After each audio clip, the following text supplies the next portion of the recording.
और खास करके जब शमशान की होलिका हो, शमशान घाट में भी होलिका जलाई जाती है, जहाँ पर भी हर शमशान में जो है होलिका जलाने के पहले पता थी, अब पता नहीं जलाई जाती है नहीं जलाई जाती है। तो उस शमशान की होलिका में बैठ करके जो सिक्का सिद्ध होता है वो और ज़्यादा प्रभावशाली होता है।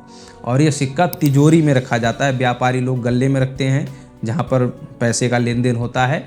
ये छोटे से छोटे व्यापारी की बात कर रहा हूँ और बड़े से बड़े व्यापारी की बात कर रहा हूँ, वहाँ पर रखा जाता है। और जो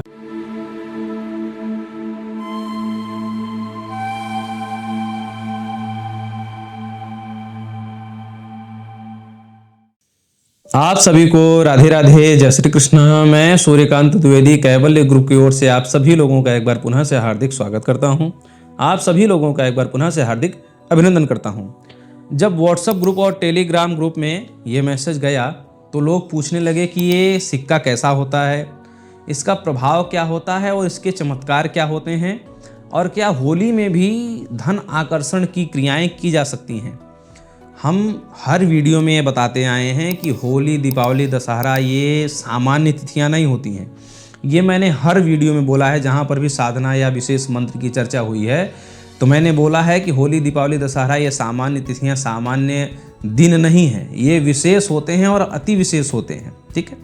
और ये कोई सिक्का मैं पहली बार अपने केंद्र से ऐसा नहीं कि केंद्र के द्वारा पहली बार इसकी जानकारी दी जा रही है। आप लोग पुराने होली के जो है वीडियो जाकर के देख लीजिए इसी चैनल पर। इस जानकारी को मैंने कितनी बार बताया और कितने लोगों को हमने सिद्ध करवा करके भेजा है, और सबका अनुभव चैनल पर प्रसारित है, आप लोग वो भी जाकर के देख सकते हैं। चैनल का अनुभव जानने के लिए चैनल में जो मंत्रों के चमत्कार की प्लेलिस्ट है, आप वहाँ से भी जाकर के देख सकते हैं, या फिर आप इसी जो है जो व्हाट्सअप का नंबर है इस पर आप मैसेज करें तो एक हमने व्हाट्सअप कम्युनिटी बनाई हुई है, एक चैनल बनाया हुआ है चमत्कारों की लिस्ट का, आप वहाँ पर जाकर के देख सकते हैं। अनेकों जो है चमत्कार प्रसारित हैं। ठीक है। तो आप ये समझ लीजिए कि जो होली के दिन सिद्ध सिक्का होता है, ये क्या होता है एक बार फिर से समझ लीजिए। ये 1 का सिक्का होता है, 1 रुपये का जो नॉर्मल सिक्का होता है, जो सामान्य प्रचलन में सिक्का आता है, तो वही 1 रुपये का सिक्का होता है। और उसी को होली की रात जहाँ पर होलिका जलाई जाती है, वहाँ पर बैठ करके साधक लोग सिद्ध करते हैं। इसमें एक विशेष सामग्री का प्रयोग होता है और विशेष एक मंत्र का प्रयोग होता है, और लगभग 1 सिक्का सिद्ध करने में 1 घंटे का समय लगता है। और साधक वहाँ पर जब होलिका जहाँ पर जलाई जाती है, तो होलिका जलाने से पहले से 1 घंटे पहले जाना होता है, और जब जलने लग जाता है तो वहाँ पर फिर उस समय एक प्रयोग करना होता है, और प्रयोग करके बिना देखे हुए, बिना पीछे देखे हुए वहाँ से वापस आना होता है। ये सिक्का जब सिद्ध हो जाता है होलिका दहन में, जब दीपावली में जो धन मुद्राएं सिद्ध की जाती हैं या फिर यंत्र सिद्ध किए जाते हैं, वो आप घर में बैठ करके कर सकते हैं, या फिर लक्ष्मी जी के साधना, या जो है बरगद के पेड़ के नीचे या पीपर के पेड़ के नीचे जो है साधनाएं करके मुद्राएं सिद्ध की जाती हैं। लेकिन होली में ऐसा नहीं है। होली में होलिका के पास बैठ करके ही सिद्ध करना पड़ता है। और खास करके जब शमशान की होलिका हो, शमशान घाट में भी होलिका जलाई जाती है, जहाँ पर भी हर शमशान में जो है होलिका जलाने के पहले पता थी, अब पता नहीं जलाई जाती है नहीं जलाई जाती है। तो उस शमशान की होलिका में बैठ करके जो सिक्का सिद्ध होता है वो और ज़्यादा प्रभावशाली होता है। और ये सिक्का तिजोरी में रखा जाता है, व्यापारी लोग गले में रखते हैं जहाँ पर पैसे का लेन देन होता है। ये छोटे से छोटे व्यापारी की बात कर रहा हूँ और बड़े से बड़े व्यापारी की बात कर रहा हूँ, वहाँ पर रखा जाता है। और जो है नहीं, अगर उसमें नहीं रखना है तो आप जो है तिजोरी में रखिए, जहाँ पर सोना चांदी या पैसे डेली निकलते रखाते हों, ऐसा जहाँ पर हो। तिजोरी का मतलब ऐसा नहीं, तिजोरी वाला धन एक तो ऐसा होता है कि वहीं पर सोना चांदी रखा, ऐसा नहीं। जहाँ पर ऐसी तिजोरी हो, घर में अगर रखना चाहते हैं तो घर में भी वहाँ से पैसा डेली रखा और निकाला जाता हो, ऐसा स्थान पर आप इस सिक्के को रखते हैं। इतनी ज़्यादा बरकत होती है, इतनी ज़्यादा तरक्की होती है। इसका कारण ये है कि होली की होलिका में सिद्ध किया जाता है, पहला शर्त। और दूसरी बात, हम जो सिद्ध करवाते हैं बनारस की शमशान की होलिका के सामने बैठ करके सिद्ध करवाते हैं। और ये बात नहीं है कि हम अकेले वहाँ पर होलिका के सामने सिद्ध करवाते हैं, बहुत से साधक आते हैं। आप आइए, होलिका की जो रात्रि होती है वहाँ पर मेला टाइप का लग जाता है। जैसे गांव में कोई ऐसा जो है दशहरा में देवी जी के विसर्जन वगैरह में जैसे मेला वगैरह लगता है, ऐसे ही आप कभी होली में आइए, ग्रहण के समय आइए, तो शमशान घाट पर मेला टाइप का लग जाता है। अलग अलग टाइप का मंत्र यंत्र सिद्ध होता दिखता है। मतलब उसका कभी वीडियो भी आप लोग कहेंगे, हालांकि वीडियो बनाना नहीं चाहिए साधना सिद्धि के समय, लेकिन अगर आप लोग कहेंगे तो कभी उसका वीडियो भी मैं दिखा दूंगा कि कैसा मेला लग जाता है।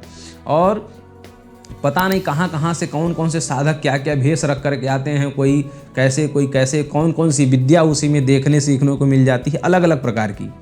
तो कोई ताबीज़ भर रहा है, कोई ताबीज़ लिख रहा है, कोई मंत्र जप रहा है, कोई उल्टा लेटा हुआ है, ये अलग अलग प्रकार की साधना देखने को मिलती है। कोई चिता के बगल में बैठा है, कोई चिता की राख लगा करके, तो ये तमाम प्रकार की वहाँ पर चीज़ें देखने को मिलती हैं। होली की रात, दीपावली की रात, ग्रहण की रात या दिन जो भी है, तो शमशान घाट मेला स्थली टाइप का हो जाता है। कभी भी आप आकर के सामने से देख सकते हैं। और जब भी ग्रहण भारत में मान्य माना जाता है, उस समय आप लोग कभी भी हरिश्चंद्र घाट या मणिकर्णिका घाट, 2 शमशान बनारस में हैं, आप लोग कभी आइए तो आप लोग देखेंगे कि मेला लगा हुआ है। और मेला वैसे भीड़ वाला मेला तो लगा ही रहता है, लेकिन साधकों का मेला, मतलब वहाँ पर आपको दिखेंगे कि ये साधक लोग यहाँ पर बैठे हैं या लेटे हैं, साधना चल रही है।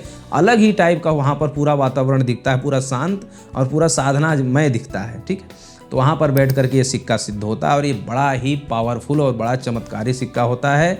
इसमें इतनी ज़्यादा पंचतत्वों की ऊर्जाएं सम्मिलित हो जाती हैं कि जिसको भी हम 3 साल से वितरण कर रहे हैं, जिसके भी घर में गया है, उसका इतना विशेष लाभ हुआ है कि आप क्या नहीं, इससे कर्ज दूर हो गया, इससे दरिद्रता की समस्याएं दूर हो गई, आर्थिक समस्या दूर हो गई, धन टिकता नहीं था वो सब होने लग गया, प्रमोशन बढ़ा था वो, ये सिक्का रखने से। सिक्का इसको आप पर्स में भी रख सकते हैं, पवित्रता थोड़ी रखनी पड़ेगी, पर्स वगैरह में भी रख सकते हैं। बहुत से तरीके होते हैं, इस सिक्के का प्रयोग बहुत प्रकार से होता है। इसको आप मुख्य दरवाजे पे भी चिपका सकते हैं, तिजोरी में रख सकते हैं, व्यापार स्थल में रख सकते हैं, साथ लेकर के चल सकते हैं। इसको अगर कोई सोनार बना दे तो इसको कवच टाइप का बना करके आप गले में ताबीज़ टाइप भी पहन सकते हैं। बस यही शर्त रहेगी कि जो लोग पर्स में रखना चाहते हैं तो पर्स चमड़े का ना हो पहला, और वो लोग जो है कहीं भी अपवित्र स्थान पर ना जाएं, अपवित्र संपर्क में न जाएं। और जो लोग ताबीज़ बना के पहनना चाहते हैं, गले में रिंग बना करके पहनना चाहते हैं, तो आजीवन पहन सकते हैं, 1 दिन के लिए नहीं होता है। उनको शर्त ये माननी होगी कि वो लोग मांस मदिरा नहीं सेवन कर सकते और रात्रि में पहनते समय सो नहीं सकते। और कदाचित वैवाहिक जीवन है तो वैवाहिक जीवन के समय आप ये जो है सिक्का गले में धारण नहीं कर सकते, अगर आपने ताबीज़ नुमा बनवा लिया है तो इस सिक्के को धारण करने के प्रयोग लाभ लेने के अनेकों प्रकार हैं। छोटे बच्चों को भी पहनाया जा सकता है, पढ़ाई वगैरह में उन्नति के लिए, और धन के लिए तो विशेष ये है ही। बस शर्त ये है कि जो जहाँ भी आप ये रखेंगे तो नित्य जो है धूप और दीप इस सिक्के का होना चाहिए, जीवन भर के लिए सिद्ध करके दिया जाता है। और जो लोग गले में पहनेंगे या पर्स में रखेंगे तो वो लोग भी सुबह निकाल करके गंगा जल से स्नान कराएंगे इस सिक्के को, और धूप दीप करके फिर से पहन लेंगे या फिर पर्स में रख लेंगे। ये सारी बातें मैंने आपको बता दी। मांस मदिरा का परहेज रहेगा। देखिए, बहुत से लोग ये कहते हैं कि मांस खाते समय पहन सकते हैं या नहीं, तो ये प्रश्न ही आप लोग मत किया करिए। जब जो चीज़ हम मना कर देते हैं उसके विषय में आप लोग व्हाट्सएप पर मैसेज करके प्रश्न ही ना किया करें। इसमें बार बार वो जो है चैनल वाले लोग टोकन लेने के लिए कहेंगे तो आप लोगों का 351 रुपये बेकार होगा। तो जब मांस मदिरा मना बोल दिया गया है तो मना मतलब मना, नहीं खा सकते। ठीक है, जब यहाँ पर बोल दिया गया तो आप व्हाट्सअप करेंगे कि खा के पहन सकते हैं कि नहीं, ये सब कर सकते हैं नहीं, तो ये नहीं। जो सही है, जो सही तरीका है, जिस तरीके से हमने लाभ दिलवाया है, अगर आप लोग हमारे जितना हम बोल रहे हैं उतना पूरा लाभ लेना चाहते हैं तो जो मना है तो वो पूरा मना भी आप समझा करें। नहीं तो टोकन लेकर के आप बात करेंगे, 351 रुपये आपका चला भी जाएगा और बात घुमा फिरा करके वहीं आ जाएगी, तो उससे कुछ फ़ायदा नहीं है। तो जो मना है वो आप परहेज, जब मांस मदिरा का परहेज मत नहीं कर सकते या कुछ नियमों का परहेज नहीं कर सकते तो आप फिर ये मंगाइए भी मत। आपका मंगाने का भी पैसा व्यर्थ हो जाएगा, टोकन लेकर के बात करेंगे वो भी पैसा व्यर्थ हो जाएगा। ठीक है, राधे राधे।